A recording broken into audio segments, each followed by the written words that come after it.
Tonight, I have something a little bit different for you guys. Something we have maybe only covered once or twice on the channel.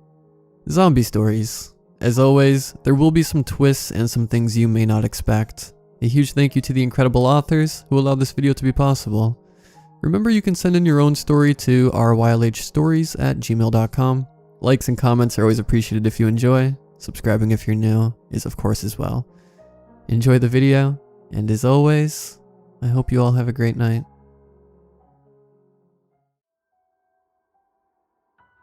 Cradled in my hand, being given as much care as a newborn, was my cup of coffee. The rich aroma filled my car, crawled into my nose, and flirted with my taste buds. I needed a caffeine-laced pick-me-up for that day's commute. Mornings for me typically started with successive applications of the snooze button, but that particular day my hangover woke me before the sun had a chance to steal through my bedroom curtains. I had crawled out of bed, pushed past my mental fog, and got dressed. After applying a little makeup, I tossed a coat over my shoulders on the way out of my apartment. Thank God for drive-through coffee houses. The throbbing behind my left eye never halted, and in fact, seemed to intensify just as I whipped my vehicle into the building's parking garage. In the moments before I willed myself into work, I rested my forehead on the steering wheel, but due to a series of police sirens in the distance, was robbed of a moment of serenity. I ambled toward the office building, my hands sharing time with the overheated cup that left a steam trail like a train engine. Once I put the revolving door behind me, I could feel my cheeks had become flush with the biting wind funneling through the walkways. "Morning, cold one today, ain't it?" "That's why I have this, Wendell," I answered, lifting the coffee cup above my head. "It lifts the spirits and warms the soul." Wendell, the lobby security guard, laughed, then repositioned the duty belt that was mostly hidden under his paunch. "It also excites the nerves. I ain't had a drop of coffee in 25 years. You have more self-control than I do." Wendell turned to greet another wave of arriving employees, while I joined the cluster around the elevators. With 17 stories in the building, 15 different businesses between them. The 6 elevators allotted the employee use was efficient in getting people to their destination on time, but the wait could be dreadful in the morning. The elevators were fairly large, so I knew squeezing into one with the 2 others patiently waiting ahead of me would be no problem. To kill time, I pulled up Facebook on my phone, but as soon as the page loaded, an empty elevator invited us in, with departing doors. An older gentleman, a navy wool pea coat covering his suit and tie, with a clean jaw and silver hair swept back to his nape, entered the cabin first. Next was a guy close to my age, dark hair, dark eyes, a beard that was full but neatly trimmed, who I remembered from past morning greetings and the occasional lascivious glance. Heat still radiated from my cup, dulling the sensation of my fingers, so I switched my coffee to the other hand and trudged in behind the bearded man. "All aboard," Wendell announced as he rounded the corner and stepped in. "Following the smell of my coffee? No way." He left. "The firm on 15 is having brunch with some clients. Said I could grab a plate of food before the horde gets here." The older man shuffled his feet, as if irritated, when Wendell poked his intended floor button. After the bearded one selected floor 6, I leaned in around him to press floor 7. I switched coffee hands again, let out a sigh, and watched as the metallic doors closed. "Wait!" The door suddenly jolted to a stop, then calmly slid back open. A willowy blonde woman stepped inside, out of breath and toting a backpack that pulled heavily at her shoulders. She reached for floor 7, but noticing it was already engaged, she swirled around to search the elevator. Her eyes met mine, and every tooth in her mouth showed. "Good morning, girl. How you doing?"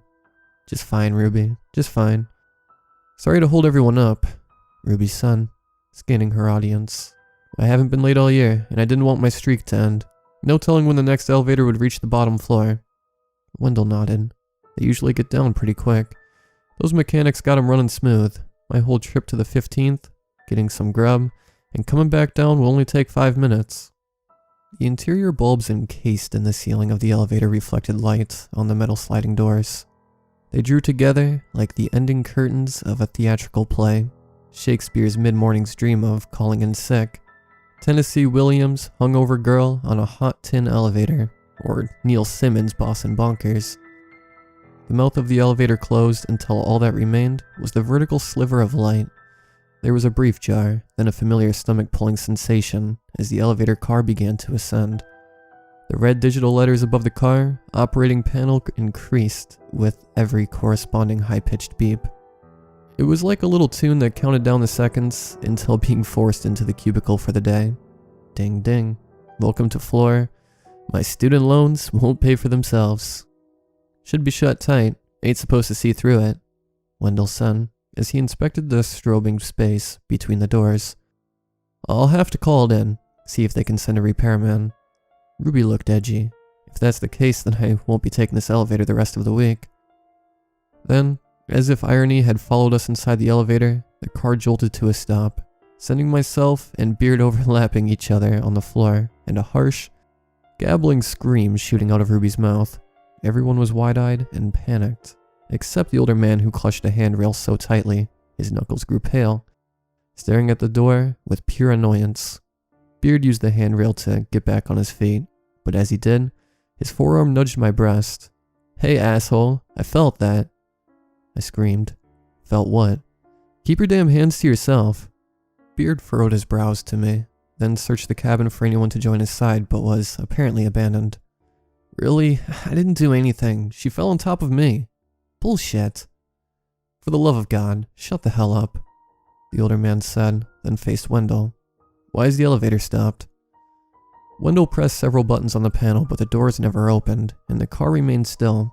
However, there was a sliver of light to the top third of the space between the doors, which signaled we had stopped short of an opening to a floor. Wendell thumbed a few buttons more, but the older man sighed dramatically. We better not be stuck. Sir, stay calm. Don't foist your pity on me. I am calm, but irritated. Oh, that's another story. Oh my God, Ruby said, waving her hands in front of her face. Are we really stuck? Are we really? The old man checked his watch. I have a meeting first thing this morning with top billing clients. We need this solved immediately. Wendell thumbed another button, but the older man pushed his way through me and Beard. You're pressing the wrong button. Here, see? The one with an alarm bell on it. He emphatically held down the button while staring at Wendell like he was a mindless child. A tinny ring called out through the duration of the old man's thumb pressure. This is the emergency bell. It calls security. Well, capable security. I know what it does, Wendell said. Then you were keeping us here on purpose? I told you I must get to my meeting in prompt fashion. The other grunts in the elevator may have time to piddle around, but I do not. This is a problem that needs an immediate solution. The older man pressed the alarm again in a pesty rhythm.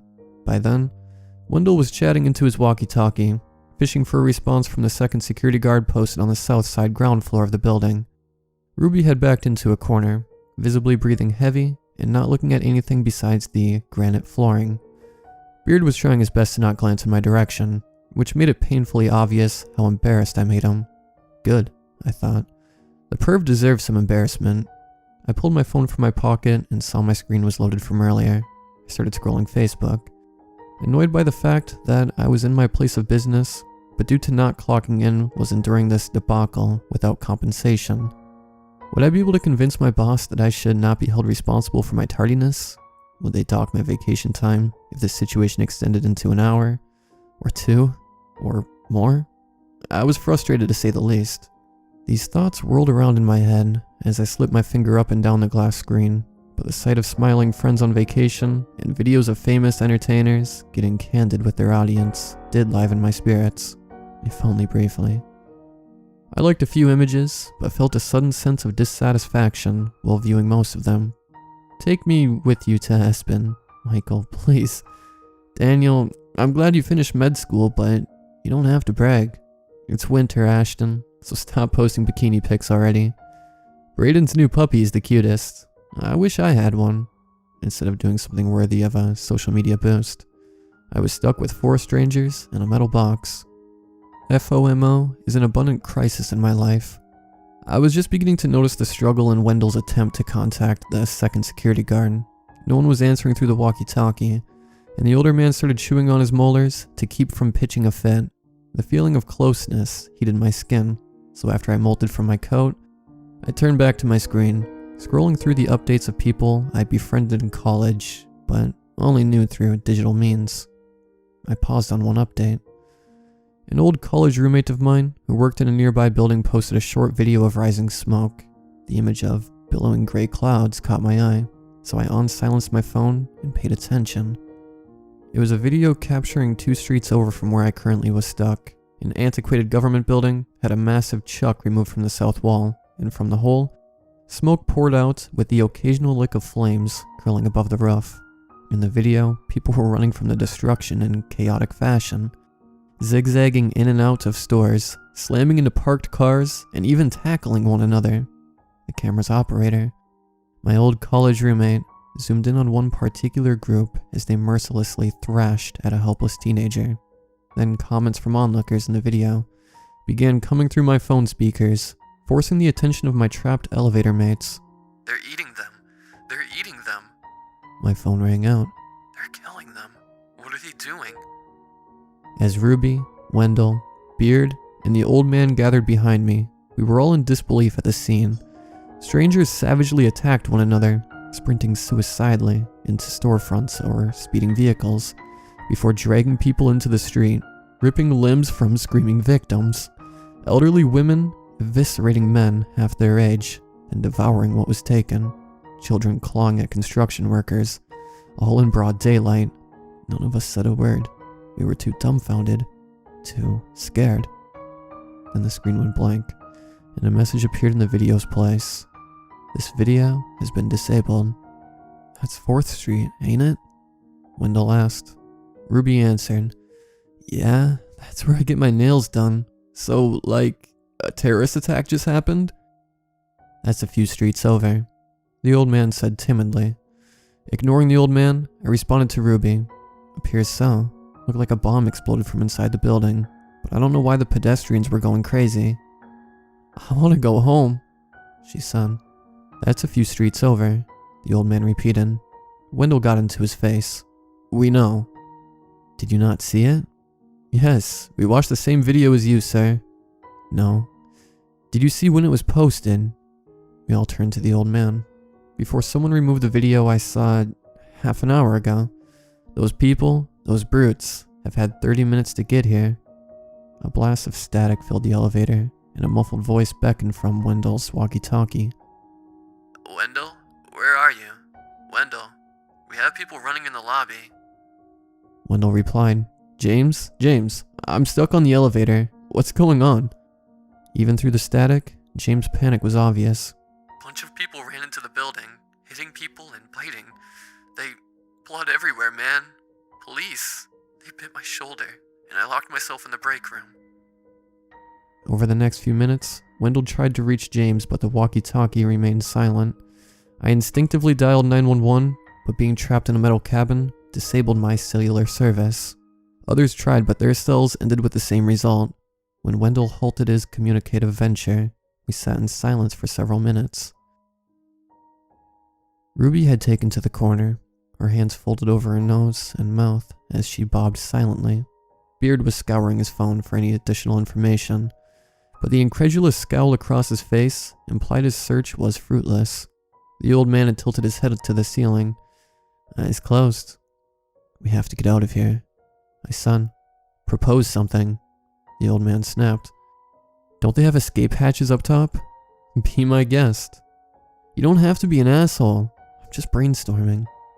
"Listen, you can't speak to me that way. I can get you fired like that," he said, snapping his fingers. Wendell took a step between us. "Mr. Stacy, we need to stay calm." "You're Stacy?" Beard asked bashfully. "You're Mr. George Stacy." Damn, I thought. Of anyone to insult in the building, I insulted the man whose name was on the building. Regardless, I was past the point of no return. Getting fired from my job was the least of my concern at that moment, as a spell of claustrophobia had begun to take hold, and the confusion of what was happening in the city thrust my panic to the extreme. "Don't call me names, you privileged asshole." I faked a punch in Mr. Stacy's direction, and he shuddered into a corner. "Security, arrest her. She's trying to assault me. Do it." People, Wendell said. "We need to find a way out of here." Mr. Stacy and I stared at one another with passionate contempt. The mood after that was gloomy, but it didn't last long. We all covered our ears when the fire alarm started beeping, strident and acute, signaling every worker to vacate the building. Wendell bit his lips and shook his shoulder. Mr. Stacy cursed and stomped the floor with his heel. Ruby was crying, and Beard made phone calls to coworkers that never went through. To make matters worse, I had my own private dilemma. I had finished my coffee and was on the border of peeing in my pants. Then, collectively, we had a sudden realization that implored us to beat on the walls and doors of the elevator. If we're alone in the building, then no one could help us. I slapped and towed at the hollow car walls, screaming for help and urging anyone to assist us. Everyone had a separate wall to bash, and the cacophony soon grew louder than the alarm. To an outside viewer, the scene probably seemed comical, but no one was laughing then. However, a smile shrouded each one of our faces when a knock came from the other side of the elevator door. Wendell went into safeguard mode. "Hello? Can you hear me? Great, that's great. I got 5 people in here. We need help. The elevator got stuck." "Do you hear the alarms? They want us to leave," the voice said over the roar of the fire alarm. "Trust me, we want to leave too. Can you get help?" "I don't know. Supposed to be some emergency going on. They said something happened downtown and the police are there. Fire trucks and ambulances too, I heard. What do you want me to do?" "Can you wedge something in the doors and spread them apart?" There was silence. We all waited, staring hopefully at the door in childlike wonder, waiting for our disembodied savior to give us sweet liberty. Ruby had stopped crying and was holding my hand. Then there was a loud thud and light pulled into the car. Wendell grabbed hold of the elevator doors and aided the separation until they were completely apart. Our savior's feet were eye level with us. He bent down and amiably waved the wrench he used to divide the doors. His smile was inviting and fresh. He wasn't scared at all. The shaft doors were stuck too. "Better call a repairman when y'all get out."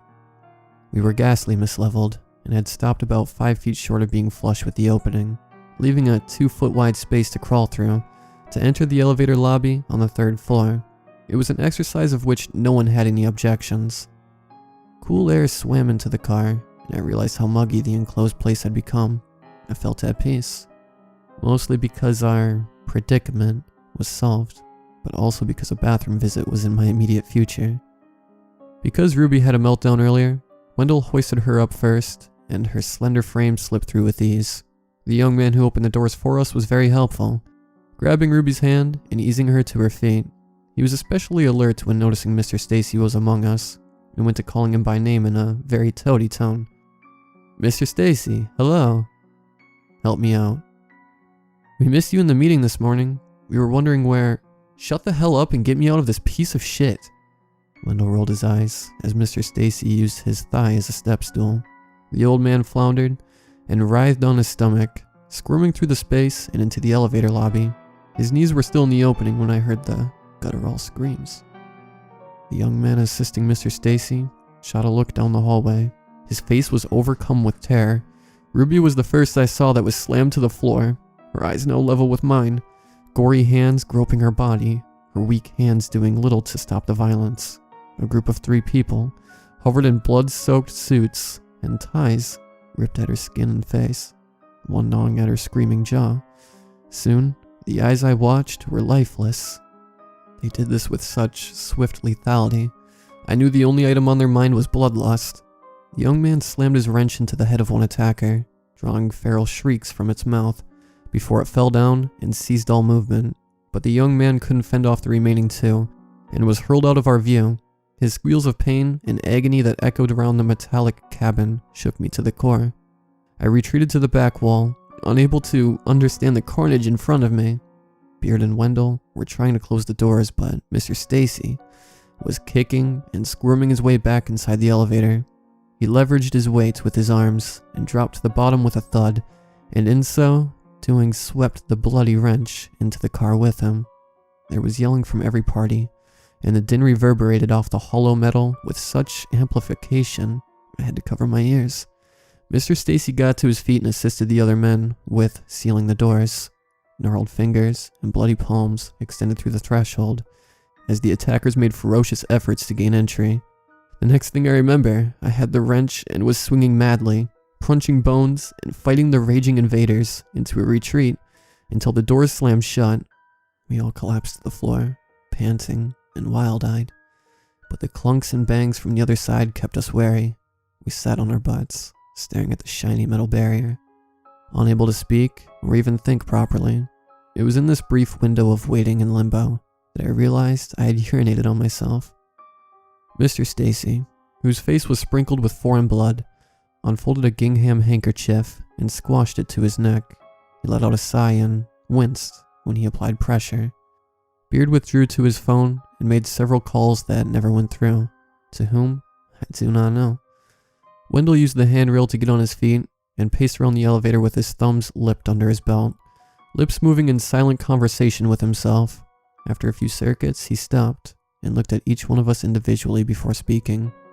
"We may need to use this eventually," he said, and upholded his pistol. "Why?" Mr. Stacy said, pushing through pain. "Did you not use it earlier? It all happened so fast. I was just trying to get the doors shut." "None of my calls are going through," Beard added. "What's going on out there?" "Part of me thinks we might be safer in here," Wendell said. Beard laughed mordantly. "We can't stay here." I was watching Mr. Stacy blot at his neck, each removal showing a new patch of red. "You need to keep pressure with the same spot on the cloth. Helps with clotting so the bleeding stops." He was apprehensive but soon warmed to my advice. "Thanks." Wendell glanced down at Mr. Stacy's wound. "What happened?" "One of them bit me when I was on the ground, right on the neck. Burns like hell. What's the matter with those people?" I used the handrail and rose to my feet. "It might have something to do with that blast." "I don't see how," Beard objected. "Ain't no point in trying to figure out something like that," Wendell said over the bleeping fire alarm. "Not while we're in here anyways. I don't hear those things anymore. I think they moved on. Now, I got an idea." Wendell began jumping up and smashing his fist into the ceiling. Mr. Stacy's glare was piercing, but he seemed too weak to make a complaint. Suddenly, a plastic panel crashed onto the floor, and in the cavity were strands of wires and a roof hatch. Beard grinned. "Hot damn, so that is a real thing." Wendell nodded in my direction. "Too high for me. Here, see if they're gone." I placed my foot on his thigh, but swiveled my head around before Beard could. Help me balance by grabbing a handful of ass or breast, or whatever was on his pervy mind. He understood what my glower meant, so he withdrew beside Mr. Stacy. After propping my foot on Wendell's shoulders, I was able to grab hold of the hatch lever. The lever was surprisingly easy to open and, after raising it slightly, peeking into the third floor shaft entrance, but saw and heard nothing. Soon, I was standing on top of the elevator car, straddling the steel support bar and pulley system. The opening to the third floor rose waist high when I got to my feet. The ones who attacked us were no longer in sight, but, to my disbelief, the bodies of Ruby and our helper were absent as well. A network of cables scaled up the shaft until disappearing into the void above. I leapt over the support bar and investigated the elevator lobby. Nothing was there except pools of blood left by the encounter. Expecting a pleasant acceptance of my good news, I was horrified to find the 3 men in a tussle when I plunged my head into the open hatch. I watched in awe as Wendell held Mr. Stacy to the floor by the throat, the old man hissing and clawing at the neck of the security guard uniform. Meanwhile, Beard kicked the old man's ribs. "What are you doing?" I yelled. Fingers sprouted around the hatch edge. "Help me!" I lifted Beard atop the elevator.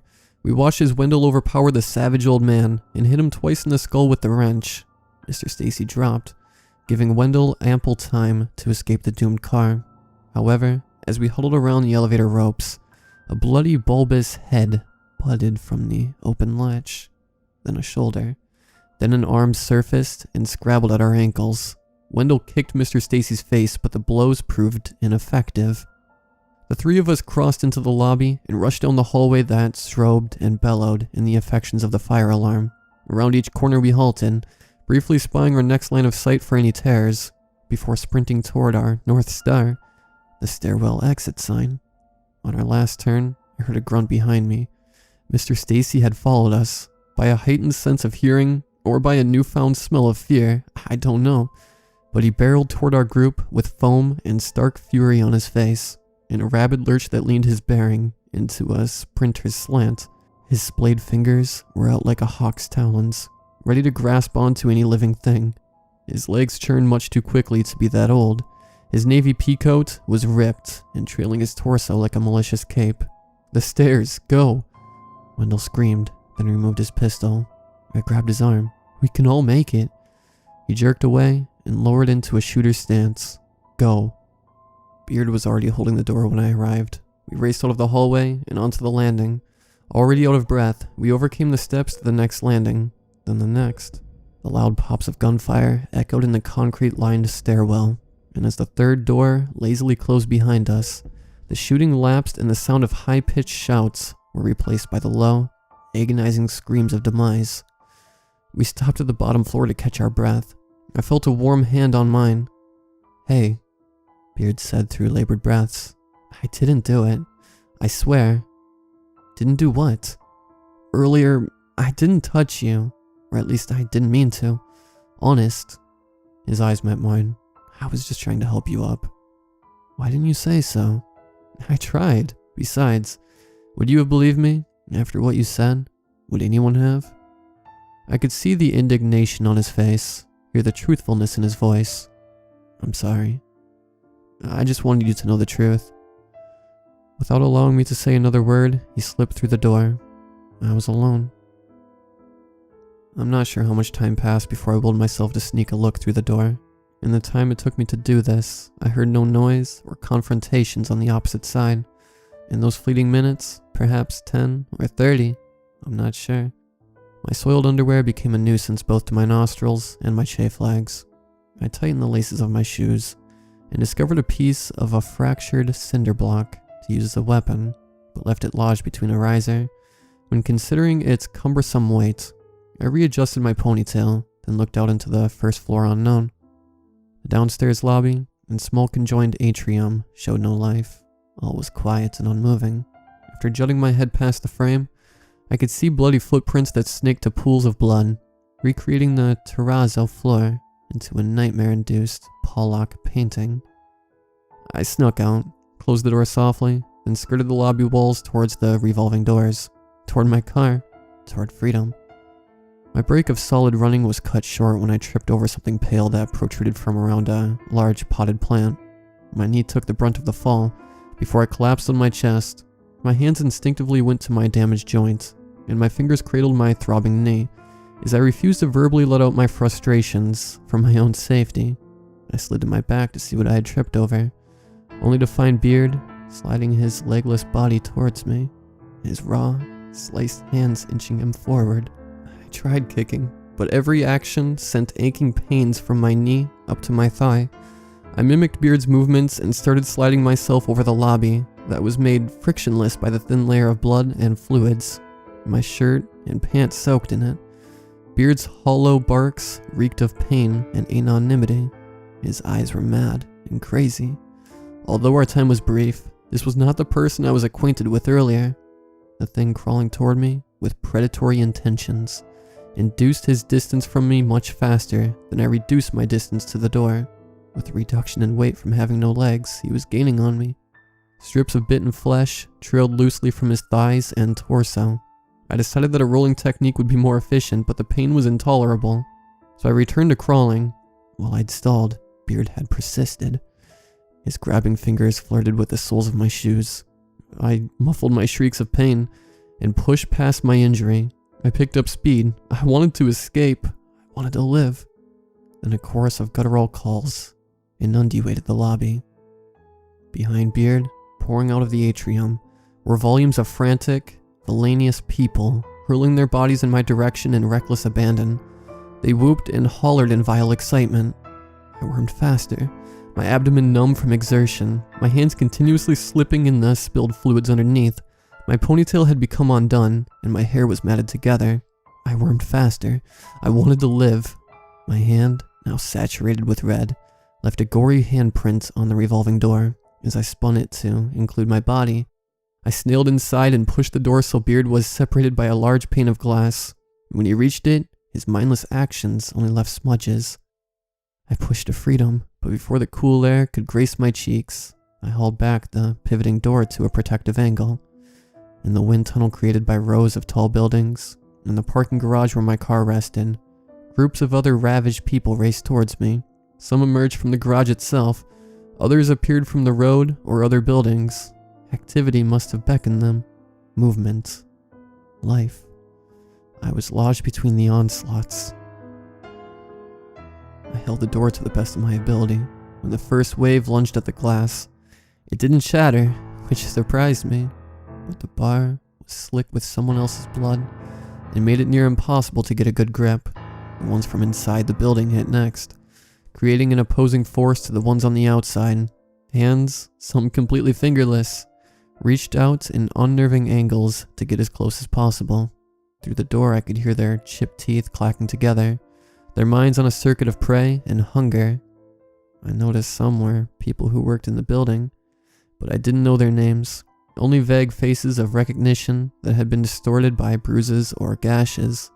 Using what little weights I had, I used my good leg as a doorstop and leveraged my back against the other door wing.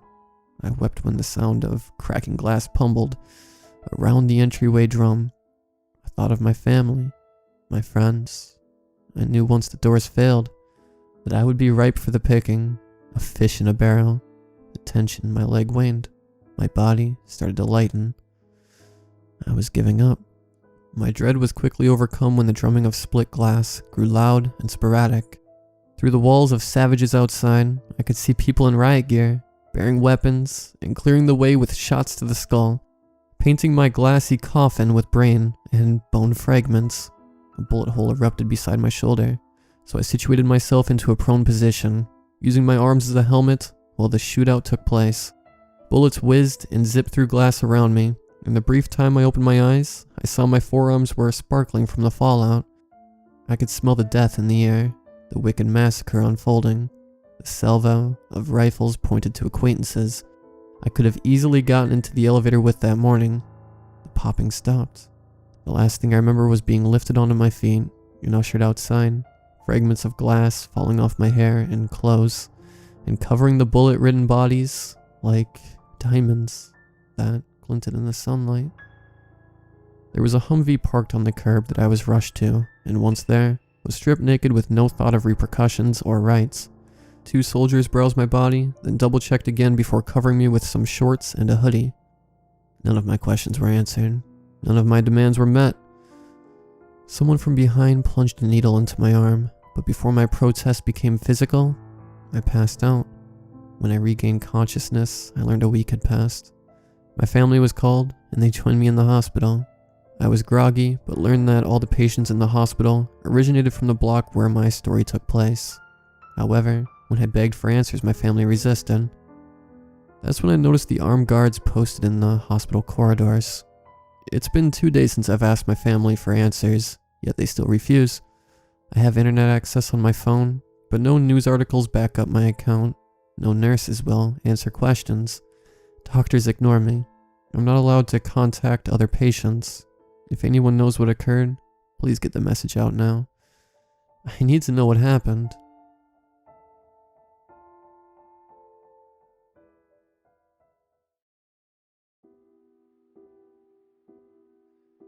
I knew at a very young age that something was plaguing my family. They tried to keep it a secret, but there was so much weight to its existence that I just knew there was something. My mom, grandparents, great-grandmother Edith, Uncle Tommy, and brother Ben all lived in a big house together off the farm, secluded from the rest of the world. I was a very observant, perceptive little girl. I could tell when the hushed voices in the kitchen were talking about whatever was wrong with us. I could hear them from down the basement where Ben and I slept. I'd tiptoe up the stairs and press my ear against the door, trying to make out the whispered arguing.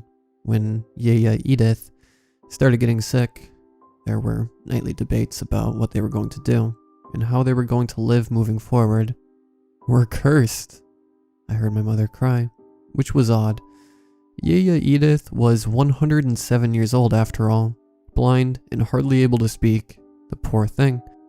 Before I could learn what Mom meant, she caught my shadow from under the door and scolded me for eavesdropping. My grandmother, fortunately, was more forgiving. Everything's alright, she said after escorting me back downstairs and tucking me in. "Is something bad gonna happen, Grandma?" Her smile widened as she took my hand and said, "Nothing bad could ever happen to us, I promise." "Why did Mommy say we were cursed?" Grandma pushed a hand lightly through my hair. "We are blessed," she whispered. "Now try to get some sleep." She kissed me on the cheek and began for the steps. I stopped her. "Grandma, can you make me some safety juice?" "Of course, darling," she smiled. "First thing in the morning. Good night." My grandmother always made things better, in her own weird little way. Prayers, potions, things like that. We did this song and dance together every summer on my birthday, out on the farm as the sun set.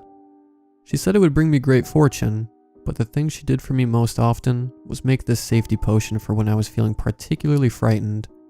Usually after overhearing the family argue about the curse. It tasted like fruit juice, but it made me feel better. And I'd swear sometimes it really worked. A year prior, I'd tripped running down the stairs and hit my head hard against the edge of the banister. After tumbling all the way down, I remember reaching for my head and rubbing along the gash and the bump it had left me. Touching it curiously as I sat there in shock, Mom found me and lost her mind, but I simply told her not to worry. The safety juice saved me. "You know there's a monster upstairs, right?" My brother Ben muttered after Grandma returned to the rest of the family. He was a little older and less willing to play along with our silly rituals. "No, there's not," I snapped back. "Why else do you think we're not allowed up there?" I didn't know what to say. It was true. We weren't allowed on the second floor anymore. Not once baby Ollie died. In fact, the last time I'd been up there was that time I'd fallen down the stairs. I'd only wanted to peek into Ollie's room one more time. I'd worked so hard with Mom and Grandma getting it ready, but I was so afraid of getting caught up there that I'd tripped over myself. When I thought I heard someone coming, the bump on my head never went away. Sometimes I'd rub it when I was nervous.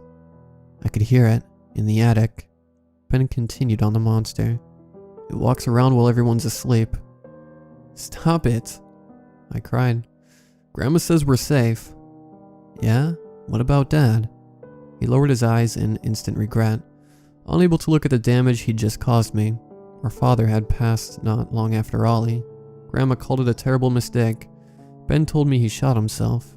Some nights, I thought I heard the bang again coming from upstairs. It made me think, maybe we were cursed. Forgetting his comment about our father, Ben added, "I saw it once, the monster. That's why we're down here. I saw it go into Grandma's room." I didn't want to hear anymore. I kept my face buried in the ball I'd curled up in under my blanket, rubbing the bump. When I hadn't responded, Ben, too, laid down and was ready to drift off, but it was difficult when the voices above were getting louder, my mother standing out among the rest. She'd become crazed and bitter, and I didn't blame her. I'd only wish Grandma would make her potion too, so she'd feel better. I woke the next morning to find the family sitting silently in the kitchen, as though they'd never left. Grandma was pouring coffee for Uncle Tommy. Grandpa was reading the paper, and Mom was standing by an open window smoking a cigarette. I was very glad to be allowed on the first floor. Being with everyone for breakfast made it feel like everything was normal. "Good morning, my love," Grandma greeted me. "Sit, I'll make you toast." "And juice?" I asked. "And juice." The others muttered hello and carried on with their silence. I noticed that Yaya Edith was not present and asked where she was. Grandma stood over me, her hands rubbing my back, and explained to me that Yaya was gone, that she'd passed into the next life. I cried a little as Grandma assured me that it was her time to go, and that we would all be with her again someday in the afterplace. "Are we gonna have a funeral like we did for Ollie?" I blurted. The room stopped. My mother finally turned her attention our way. "No," Grandma said. "No, we'll celebrate like we did after. Like we did for Daddy. Here, drink your juice." The power of the safety juice flowing through me, I let go of my sadness and threw myself into my grandfather's lap, where he pretended to read me the stories, but was really making them up off the top of his head. "That's not what it says, Grandpa." I giggled. It was nice to see him smile, as he hadn't been his usually jolly self lately. Ben joined us shortly afterward, stomping up the basement steps and heading straight for my mother without a word to anyone. She took him into her arms and broke the news about Yaya's passing. He didn't react much, just continued to hold on to her as she took drags from her cigarette. Are one of the horses hurt? He eventually spoke from under my mother's embrace. He was looking at the counter where a bottle of tranquilizer sat conspicuously among the kitchen appliances. Oh yeah, Grandma replied. Nothing to be worried about, dear. Would you like some toast? He shook his head and dropped back into my mother's shoulders, catching my eye and locking into an angry stare. We held the ceremony for Edith that night in the living room. The room was nicely preserved, as we'd hardly ever used it. The couches and chairs were wrapped in plastic, the television looked decades old, and the grandfather clock on the back wall wasn't working anymore. Grandma was wearing this beautiful violet shawl, and had concocted a very special juice for everyone, a celebration of life. She called as she danced around the old fireplace, where a strange wooden cross sat alone in the center of the mantel. I had faint memories of such celebrations in years past, usually for birthdays or holidays. Lately they seemed to follow tragedy, none bigger than when we lost baby Ollie. Candles had lined the walls of the entire house, with Grandma's artifacts scattered among them. There had been several rounds of tasty potions, and a play that Grandma performed with Mom out in the field. Edith's was nothing like that, nor was my dad's. They were dull and depressing, and nobody seemed to want to be there. I did. I took Grandma's hand while the others sat and watched us dance along with the flames. I never felt more safe. Until a shrill, echoing shriek interrupted the night. Grandma shot Mom a horrified look as Grandpa and Uncle Tommy ran up the stairs to the second floor. Mom picked me up and carried me away, Grandma holding Ben's arm and scurrying closely behind. The screams, too, seemed to be following us. I was hysterical, squeezing onto my mother so hard I must have dug my nails into her back, afraid to open my eyes. When we got to the kitchen, Mom put me down to open the basement door. So I reached for my grandmother, only to watch her leave our side and head for the counter where the bottle of horse tranquilizer still sat. She picked it up and hurried back towards the screams. I took a step in her direction, and she stopped me. "Stay with your mother," she shouted back. Mom snatched me by the collar of my shirt and dragged me down into the basement. I glanced at Ben and was struck by the blank expression on his face. "Everything's okay," my mother said shakily as she sat us on our beds. We could still hear the commotion from upstairs. Mom turned our TV on loudly and demanded we stay put. She left us down there and locked us in. "What's happening?" I sobbed. Ben said nothing. He sat there still as can be. I leapt off my bed and threw myself at him, crying in his lap. He rubbed my head half-heartedly and said, "The monster." We barely slept that night. As suddenly as the screams appeared, they had stopped, but that didn't mean we couldn't still hear them. When the lock clicked again the next morning, my stomach dropped. What if the monster was coming to get us? I was relieved to see Grandma's smiling face instead, patting me on the head and telling me everything was alright. Ben rolled over for a moment and rolled back the other way. "I understand you have a lot of questions," Grandma said calmly. "Perhaps it was unfair to keep you in the dark. Come upstairs and we'll answer all of them. I promise." "All the way upstairs?"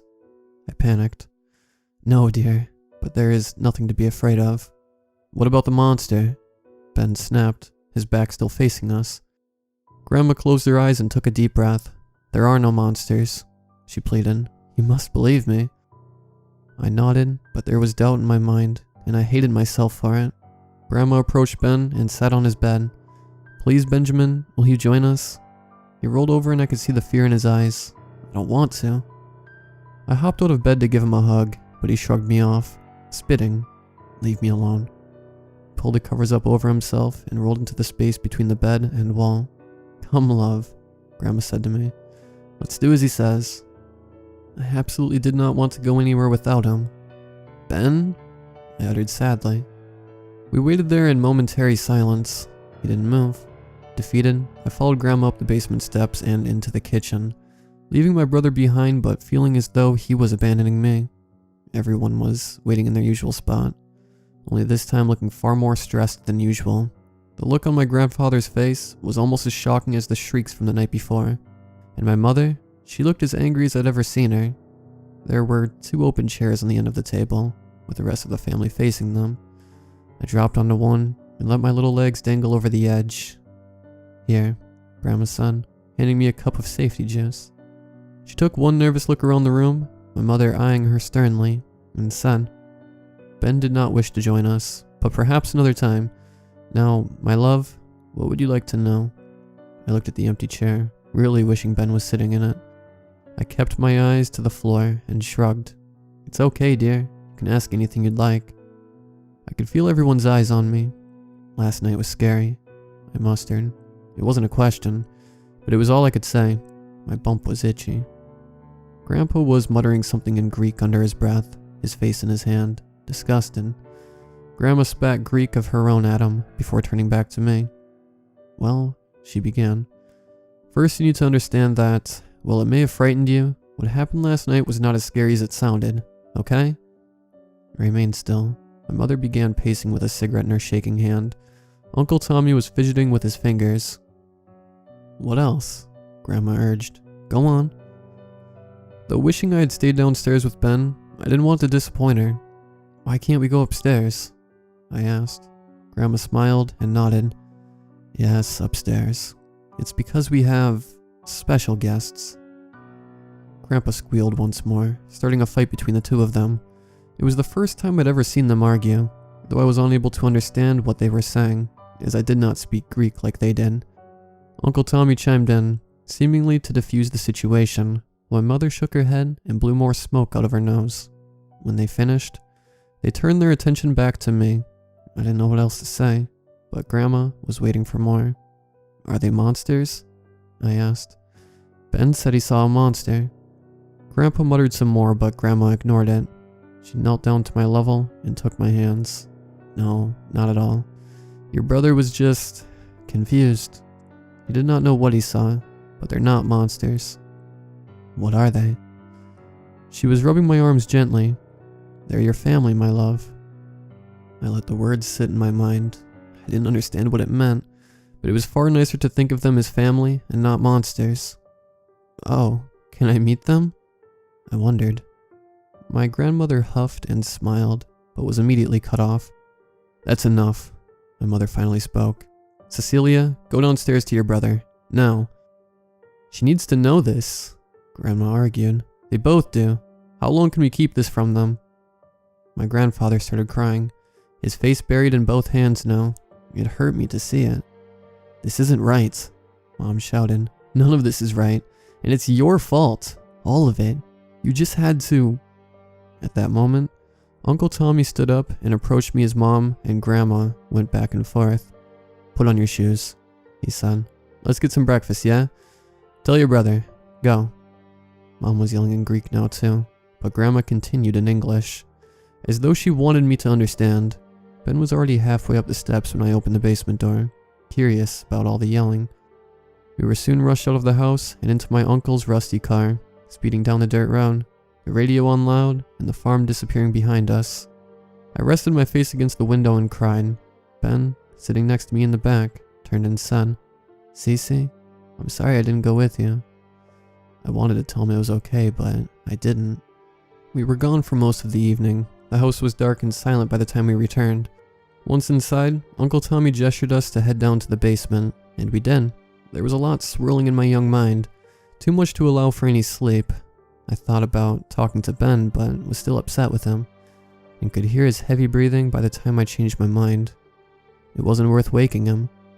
The lock suddenly clicked, and I sat up. Through the darkness, my grandmother appeared. "Hello, my love," she grinned. "I was wondering when you'd be home. Are you okay? I'm so sorry for this morning. It was not supposed to be like that." "It's okay, Grandma," I said from the safety of my blanket. "Why was everybody fighting?" She sat down on my bed. "Because, like you, they are scared." "But why?" "Because they do not understand.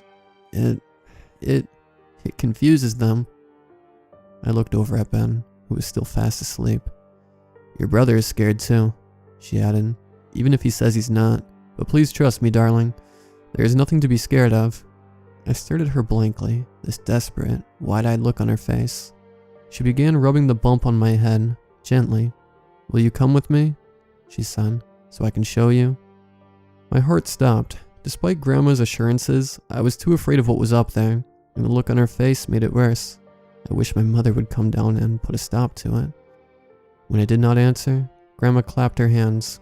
Come with me. Get up. That's right, come along. She tugged on my little hand. Wait, can Ben come too? I called out for him and he sprung awake, looking at us, bewildered. What's going on? Grandma's taking us to see our family. Will you come with us, please? There must have been something in my voice, or perhaps guilt from earlier, because he did not hesitate this time to spring out of bed. He grabbed my other hand and stood between me and Grandma. No, you're not taking her up there. Grandma's face twitched.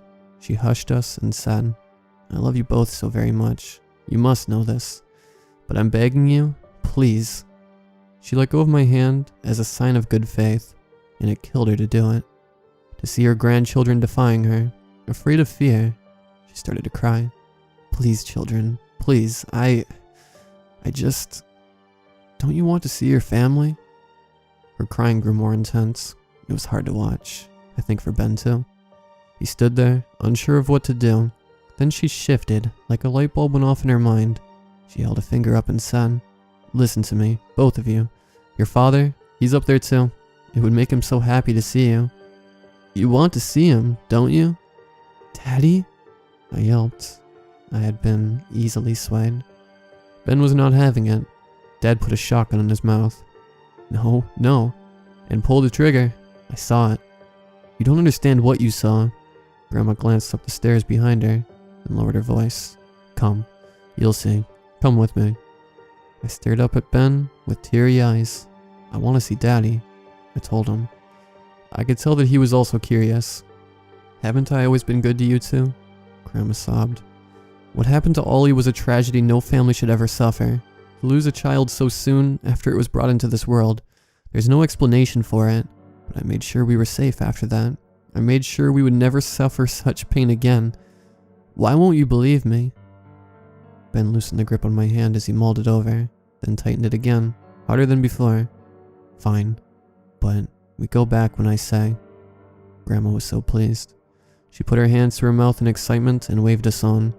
Don't let go of my hand, Ben whispered to me. Together, we followed Grandma up the basement steps, into the kitchen, down the hallway, through the living room, and, for the first time in a long while, up the staircase to the second floor. We moved silently past the other bedrooms so as to not wake anyone else. The upstairs hall was nearly black, lit only by a bit of moonlight through the far window. When we reached the end of the hall, Grandma took a broom that had been leaning against the hutch, where glass ornaments and old picture frames sat along untouched. She lifted the broom and tapped it gently against the attic door 3 times. I noticed that the cord normally used to open it had been missing, a little nub remaining from where it had been cut. The attic door opened slowly, the creaking ringing through the hallway. Grandma yanked it open and said, Go, quickly. I was immobile, but she was poking us with the broom. I clung to the back of my brother's shirt as we made our way up the steps, Grandma nearly shoving us into the attic. The door snapped shut with a familiar crack. This was the sound I'd been hearing, not gunshots. The attic was dark, dry, and dusty. There was a dim light at the very far end, blocked by the many obstacles before it. Like old dressers and boxes and such, they seemed to have been scattered here intentionally. Keep going, just a little further. Keep going. Grandma kept whispering. My legs were shaking. I'm not sure I would have made it if I had not been holding on to Ben's shirt so tightly. As we approached the light, his pace slowed. There was something moving back there. I could see furniture against the walls, clothes strewn over them, with one final wardrobe in our way. We heard this hissing noise coming from the other side. Ben rounded the corner first, and then fell backward on top of me. He screamed this terrified, life or death kind of scream. As I gathered myself on the floor, Grandma reached for him, but he was off and running for the exit. I looked up and saw our guest sitting in a little wooden chair next to the lamp. It was Yaya Edith. She was still alive, only she looked different. She looked ancient. The longer I stared at her, the more I realized something wasn't right. Her face was sunken in, like it had been pinched from the center. Her eyes were pale white, and one of her wrists had been badly broken, resting against an arm on the chair, in a direction that it should not have been. Look who it is, Grandma grinned. It's Yaya, my love, look. I could hear Ben across the way pounding his fist against the attic door, crying for help from the others who were calling back to him so desperately. My mother was shouting, "Mom!" over and over again. Yaya Edith was staring back at me with her beady white eyes. She opened her mouth to speak, but all that came out was this piercing hiss. I could smell it, a raunchy, urine-like smell. The hiss turned into choking and moaning, like she was in great pain. She started rocking in place, to which Grandma held her down and said, "See how excited she is to see you?" She reached down onto the small table beside her for a needle and the horse tranquilizer she'd taken up earlier, swiftly injecting it into Yaya. I took off. I couldn't see Ben in the darkness, so I followed his cries, almost tripping over him. I joined him on the floor and began punching and screaming for help. Grandpa, Uncle Tommy, and Mom sounded frantic and helpless down below. I feared I would be stuck up there forever. Then a light turned on just behind us. Ben and I twisted around and saw our father standing there, his hand releasing the string for the light switch as he bent down on his knees. I think I screamed. I'm not sure. Ben cried so loud that I couldn't tell if anything had come out of my own mouth. I crawled backward and stood up. Through the hole in my dad's head, I could see Grandma still struggling with Yaya in the back. "Kids, give your father a hug." A few years later, I walked into Ben's room and found him hanging by a rope attached to a ceiling fan. He asked if I could get him down. And when I asked him how long he'd been stuck there, he said it had only been a couple hours. It was the third time I found him that way, in as many weeks.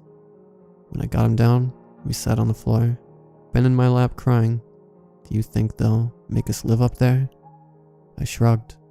"They will if you break your neck." He sniffled and nodded. "Cece, what are we gonna do?" I rubbed his head the way Grandma used to rub mine before she, too, got sent to the attic. "We'll figure it out," I said, trying to sound brave. The truth is, while most people are afraid of dying, I'm afraid that we never will.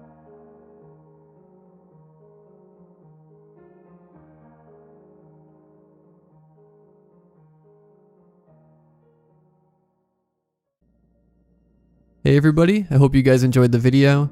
Zombie stories is something we haven't really done before. I think I uploaded one zombie story video in like December of last year, so like almost exactly a year ago. And then I know I did a zombie dog story back in July. That was a really good one, by the way. I think I placed it as story number 1 in my best of July. If you guys haven't checked that out, you definitely should. Yeah, you know, something a little bit different, something we don't do too often. I hope you guys enjoyed it.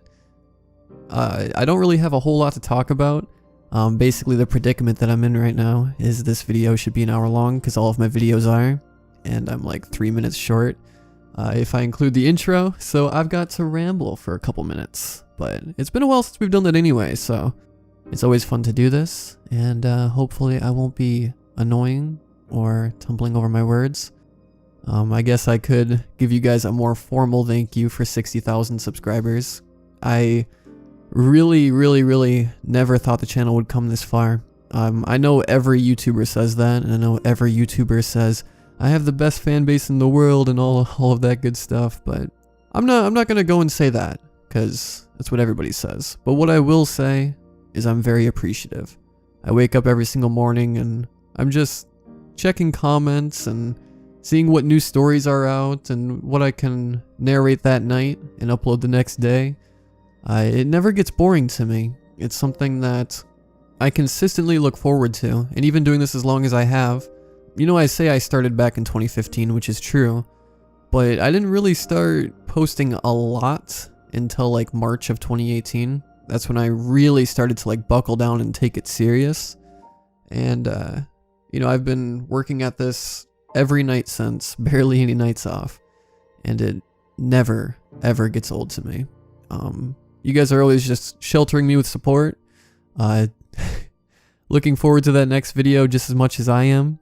Everything's always a surprise to me, same as it is to you guys. I never really know what the next video is going to be about, but I just kind of do the best that I can. I try and always put out the best stories available. Hopefully that's transparent. Hopefully that is something you guys have noticed, because I really try and take that serious. I don't want to ever upload anything that just seems rushed or, you know, not good, I try and only put out the best stories. So, yeah. And I'm sure the same can be said for pretty much any narration channel out there. I'm not trying to say, you know, that I work harder than anybody or nothing like that, but I do try my best. And to see the channel actually go somewhere is pretty awesome, and something that I will never stop appreciating. Even if the channel came to a close tomorrow, if YouTube just said, "It's over, Slumber, time to go, out the door," I'd know that I did my best here, and I wouldn't regret a single day of it. By the way, if you guys can hear sniffling in the background, it is my dog looking for her bone.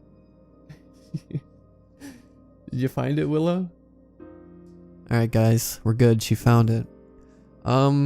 Yeah, I suppose the last thing that I have for you guys is I'm going to be doing my best. I'm going to try my absolute best to get a Christmas video out. I did one last year, and it did pretty good. Funny story, the Christmas video from last year has gotten more views in the past month than it did when I uploaded it. Like, that's kind of bizarre.